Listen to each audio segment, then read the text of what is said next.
Hi, it's Rob. Welcome back to the Fundraising Bright Spots podcast. This time, if you've got an idea for how to make the world a better place, either in the context of the charity where you work, or even in terms of a brand new idea or a brand new charity that could exist, I hope you're going to find this episode really encouraging. It's with the brilliant Shamime Jan, who is the founder of Bollyfit Active. I found talking to Shamime and hearing this story really inspiring. I really hope you enjoy it too. Well, Bollyfit Active, CIC, it started actually 12 years ago as Bollyfit, and that was due to my own lived experience of trying to search for a safe, strictly women-only safe space where I could do exercise, whether it was a gym or maybe a Zumba class. But none of those spaces was made for me, I felt, because the ladies-only gym would have male PTs walking in, male cleaners walking in, and nobody at reception would understand my problem when a male would walk in and I didn't have my headscarf on. Women who attend Bollyfit, does it affect their lives out of Bollyfit? Immensely. Ripple effect. It's on their own confidence, on their own self-belief. Her daughter actually sent us a little message on our WhatsApp group to say she is so thankful for Bollyfit because her mum was always in so much pain and agony with her fibromyalgia. But now, since attending Bollyfit, she's changed her diet for the better, drinks more water, and now she can hug her mother without her mother screaming in pain.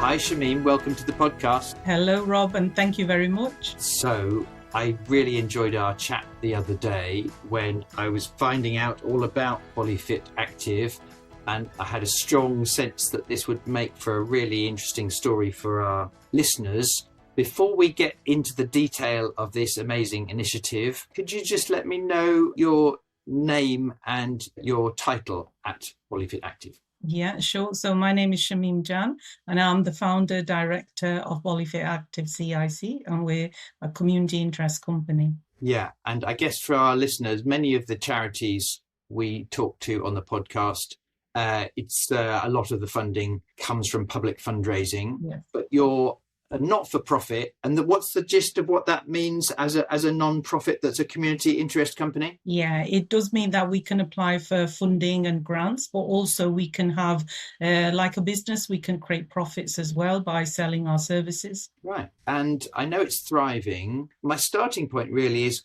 what were the kinds of problem that you were seeking to solve when you set up Bollyfit Active? Well, Bollyfit Active evolved to Bollyfit Active CIC. It started actually 12 years ago as Bollyfit, and that was due to my own lived experience of trying to search for a safe, strictly women-only safe space where I could do exercise, whether it was a gym or maybe a Zumba class. But none of those spaces was made for me, I felt, because the ladies-only gym would have male PTs walking in, male cleaners walking in, and nobody at reception would understand my problem when a male would walk in and I didn't have my headscarf on. And then I felt that that wasn't the place for me. I wasn't understood. I didn't feel I belonged. So then I went to Zumba. And again, at that time in my life, I was going through a lot of mental health challenges. And I knew movement was the answer, not medication for me.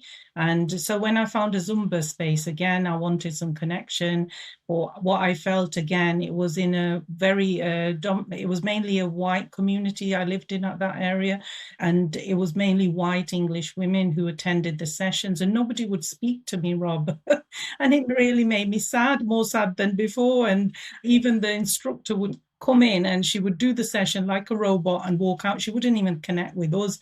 And that's when I sat back and thought, I am trying so much to fit into these movement spaces for movement for women, but I don't feel like I belonged, or I feel like I'm othered when I'm there. So I realized that there must be so many other women like me out there in my community.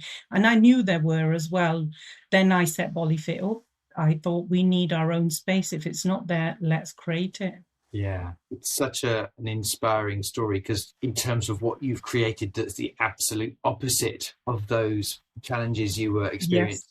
It's just, it's glorious. In a nutshell, then, could you tell us what Bollyfit Active is? Yeah, sure. So it's a fitness session. So it's a 45-minute, what we call Bollyfit 45.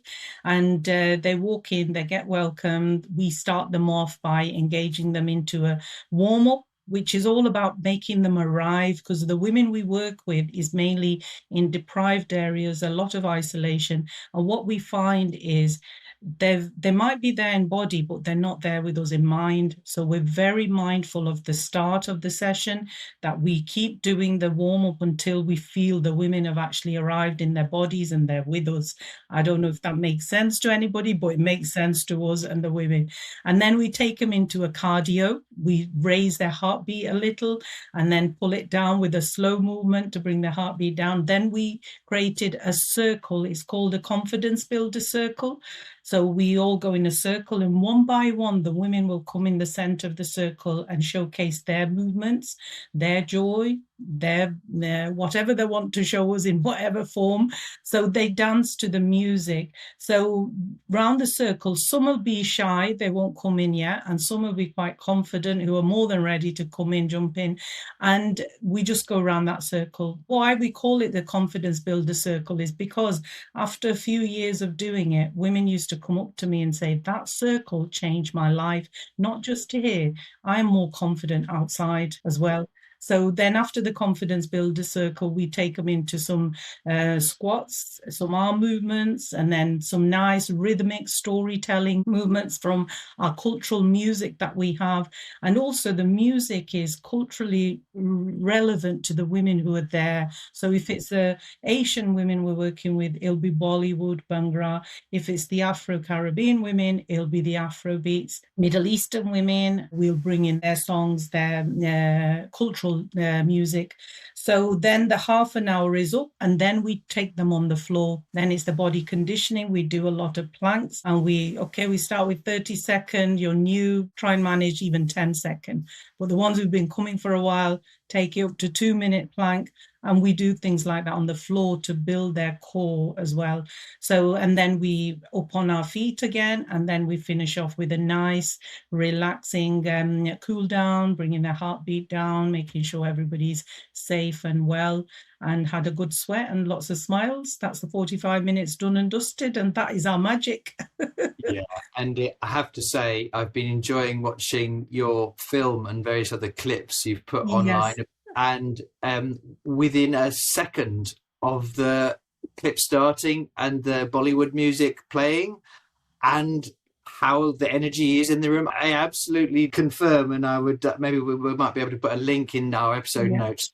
What comes through is 2 or 3 words I wrote down because I felt them, and one of them was joy, absolute, unbridled, enormous joy, and also confidence. But also, interestingly, based on what you said just now, is that sense of belonging. And I love that you took something you felt that was clearly not right and didn't serve you, of feeling othered or not belonging, and you've quite deliberately created the opposite of that, and it clearly works. But also I see how then via the exercise it's an avenue for other progress people might be making in terms of confidence in their own lives, and also choices they're making about nutrition, for instance. Definitely, yeah. So I'm so glad you picked up the joy and everything, and the belonging. It's all there, it's all present. And the joy, we actually teach Bollyfit coaching program that we deliver.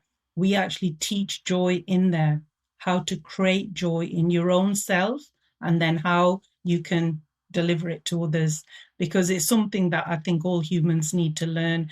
I often feel that in life, we have our ups and downs, but it's learning how to be constant. Yeah, how to be constant, not go down with the downs and not go too high with the ups. So it's learning that. So we train and teach our coaches that as well, that, when they've had a bad day, they can still bring joy into that room, because we're all humans, we'll have difficult times in life, but they can still create joy in that room. And again, when I sat back to think, we need to create a space for women like me. And what I thought was, where do I see Asian women, for example? I thought, where do I see Asian women the happiest? Because again, I work with Asian women now 30 years now. So 12 years ago, looking at where do I see them happiest? I don't know if any of your listeners and your viewers will have been to an Indian, Asian wedding, Pakistani wedding. We have very long duration. And we have some sessions, some evenings where we call it Sangeet night, Dolki night, where it's usually strictly women only space. And women get the opportunity to dress up. And women who wear hijabs like me, they sometimes take that off, get their hair done. And then they sing songs, they play the drums, then they start dancing, some of them. And some of them who aren't dancers or are shy to dance, they will sit around and they'll be clapping and cheering those women on.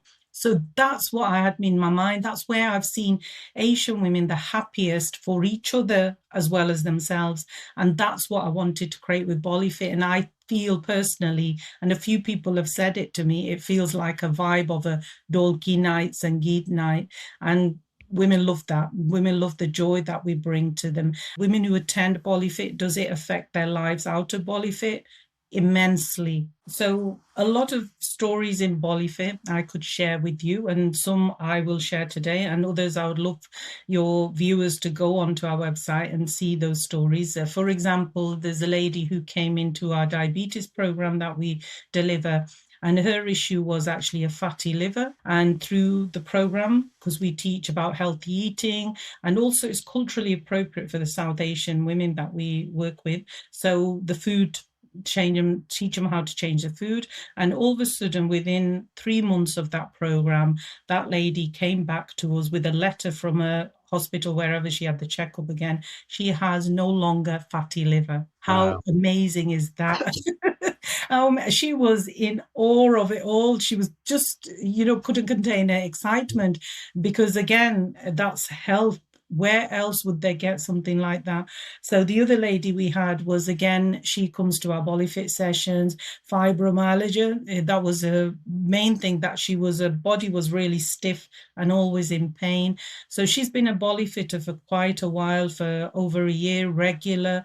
She's become a volunteer, but now her daughter actually sent us a little message on our WhatsApp group to say, she is so thankful for Bollyfit because her mum was always in so much pain and agony with her fibromyalgia. But now, since attending Bollyfit, she's changed her diet for the better, drinks more water, and now she can hug her mother without her mother screaming in pain. Hi, it's Rob.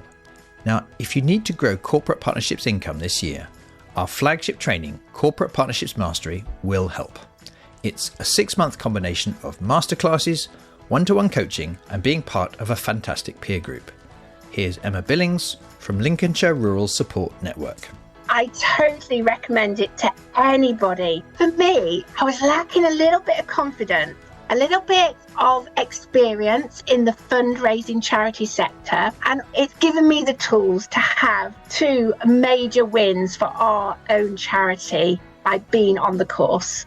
The next Major Gifts Mastery and Corporate Partnerships Mastery programs start October 2026, and the first 12 people to book qualify for extra early booker bonuses worth £266.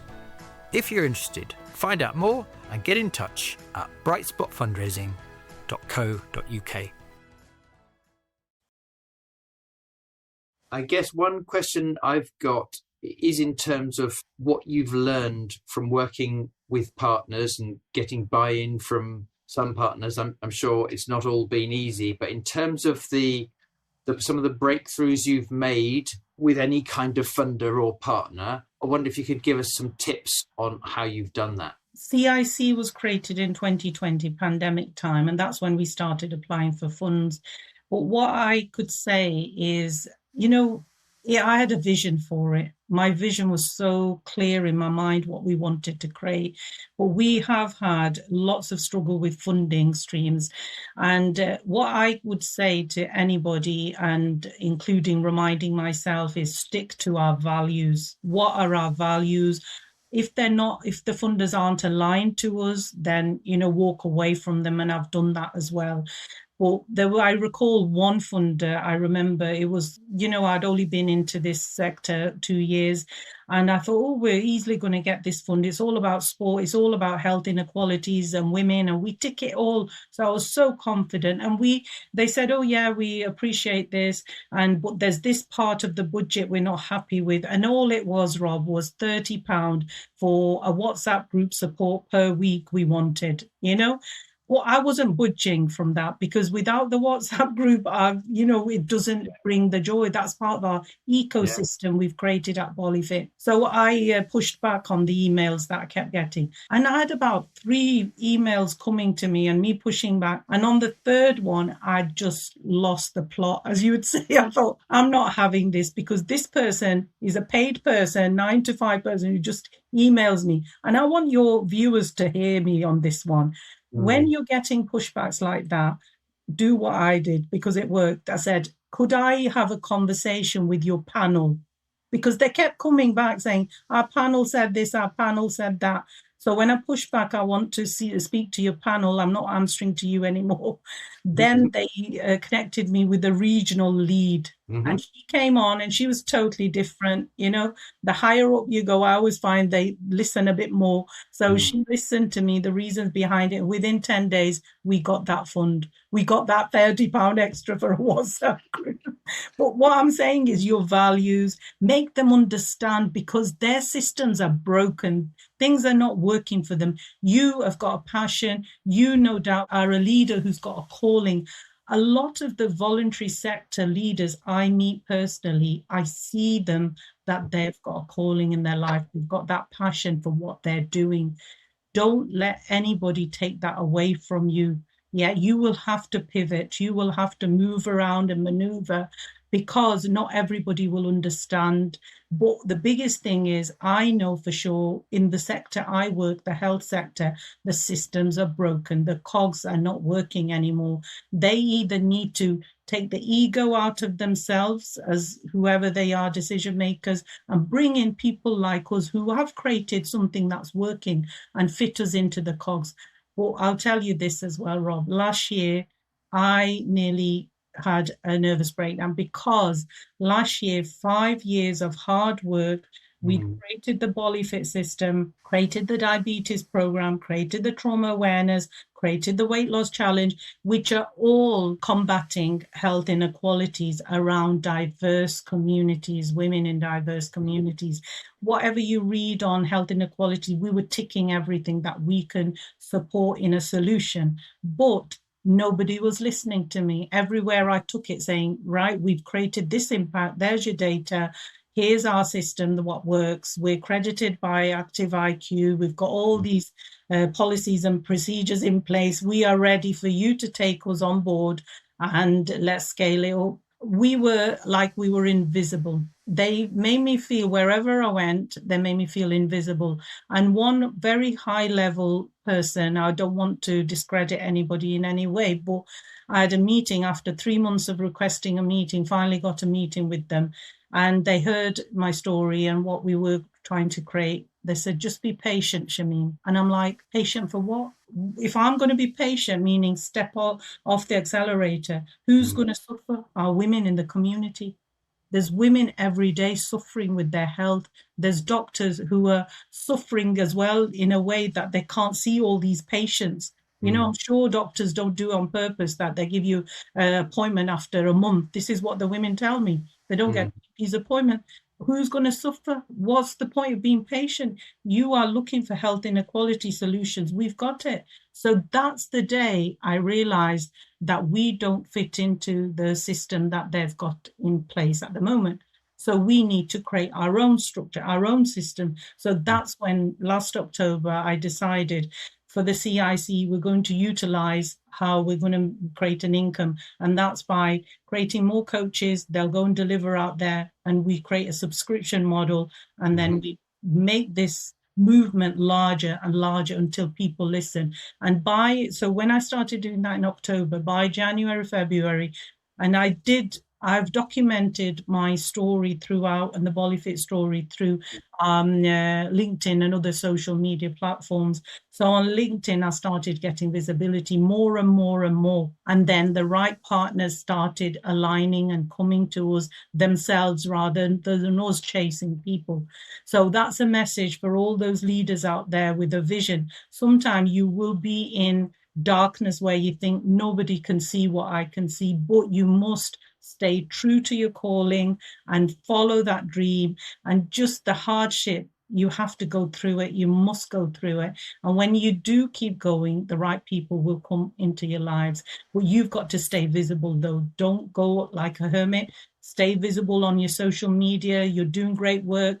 Take pictures, show it on social media, that people keep seeing you, the great work that you're all doing. It needs to be seen more and more. Shamime, I love how you've changed strategy, and there's clearly at least one reason for why you changed strategy. Do you want to say a tiny bit more about what caused this shift that's now enabling the growth? Yeah, so the strategy changed. And again, it changed because I'd had so much other experience of working with other women-led voluntary groups. I saw the fragileness of them. They all come in with great ideas, but a lot of them don't have the business acumen sometimes. They don't have the know-how to maneuver with written applications or going for funding. And, they really struggled. And I've always thought I want to empower these women as well. It's not just about Bollyfit, Rob. I am for empowering women wherever they are. So all along, I was thinking I need to support them, but there wasn't any option coming. But then when in October, I decided that we will create this training program. Every month I deliver the program. We train women. What I thought and what I started having dialogues with women-led organizations is, how about you train one of your coaches, sponsor them, a volunteer or a worker, come and train with us as a coach, Afrofit, Bollyfit coach. They come back to you. They're your in-house fitness instructor now. So you can deliver fitness every day through this person. Yeah, whether you want to charge the women who come in or not. But if you start doing that, you will create data. Month 1, you've helped 30 women. Month 2, 60 women. You will have data as an organization, independent data, that you are creating these fitness sessions that now is creating this outcome. Then you can apply for funding from other funders. You can use Bollyfit's data as well, because they are a Bollyfit coach. So we will allow you to access our social value impact report, anything you need off us. We will support you for you to apply for funding independently and get stronger. And now, since doing that, we've had quite a few organizations who've done that. And there's quite a few in the pipeline who are applying for funds to train their volunteer or worker up as a coach as well. Because I want to strengthen these organizations with Bollyfit, because I'm a believer. I don't want the pie to get big for me. I want the pie to get big for all these organizations so that we all have a larger slice of it. Hi, it's Rob. Just before we get to the final part of the conversation, if you find these podcasts useful, just imagine what's possible when we go deeper with your whole team live together. Like the podcast, our Bright Spot membership and our team training days are packed with practical examples and techniques. But because we're working with you in real time, the shift in confidence and results happens at a completely different level. To find out more, head over to brightspotfundraising.co.uk/services. This makes sense to me, Shamime.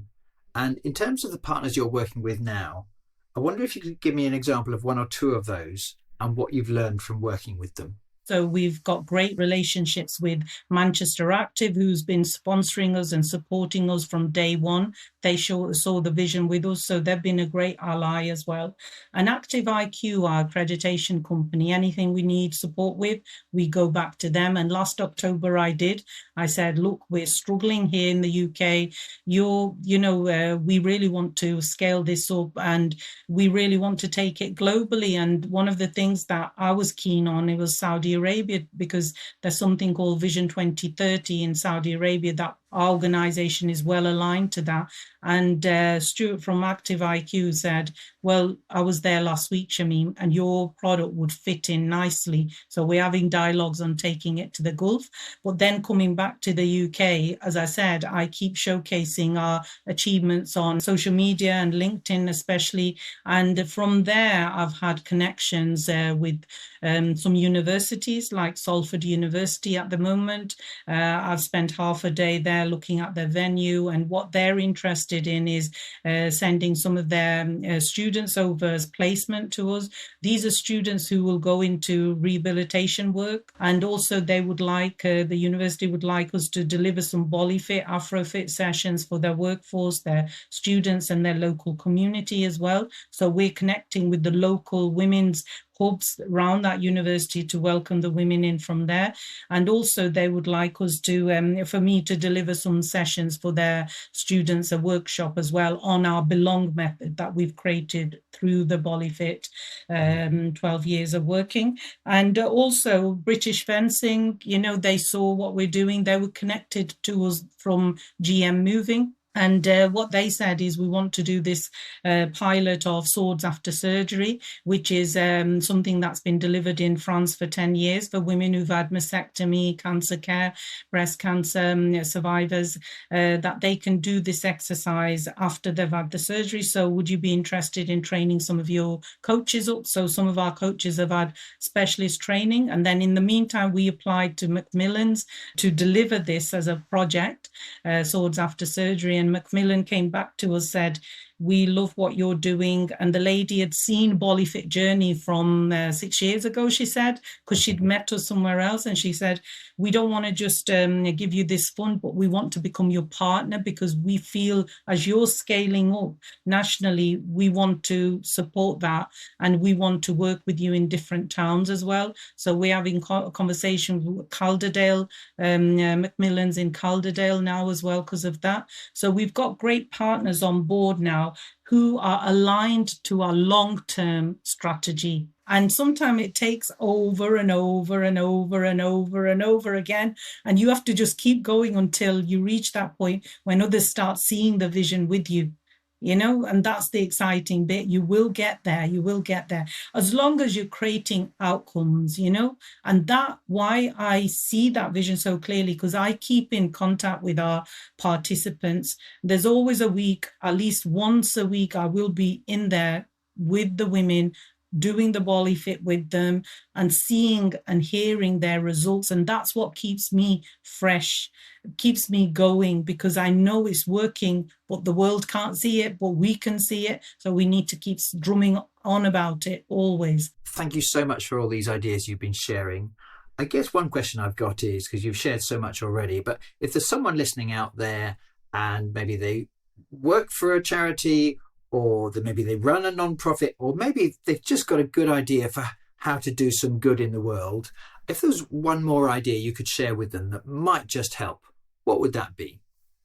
Yeah, so just keep telling the story of what you can see, the vision you've got, and get to as many meetings as possible. Learn as well, because I could tell a lot of the stuff that I've been through or I've learned to my 20-year younger self, but she would not understand it. She will not be able to do what I'm doing at this moment, because you've got to grow into yourself. You've got to evolve with the learning. And where do you learn? When you're around people, you learn from them. And I'm a believer, and I teach our coaches, be a learner till the end. Every day we can learn something new that can tweak something that we're doing and make it better. Wonderful stuff, Shamime. Such helpful, wise advice. I've so enjoyed finding out about Bollyfit and the amazing difference it clearly makes. And I've really enjoyed our conversation today. So thanks for coming along to share. I look forward to continuing to enjoy the journey you're on and staying inspired by it. Until the next time, Shamime, thank you. Thank you so much. Thank you. That's all, folks. Thank you, as always, for listening and for supporting the Fundraising Bright Spots podcast.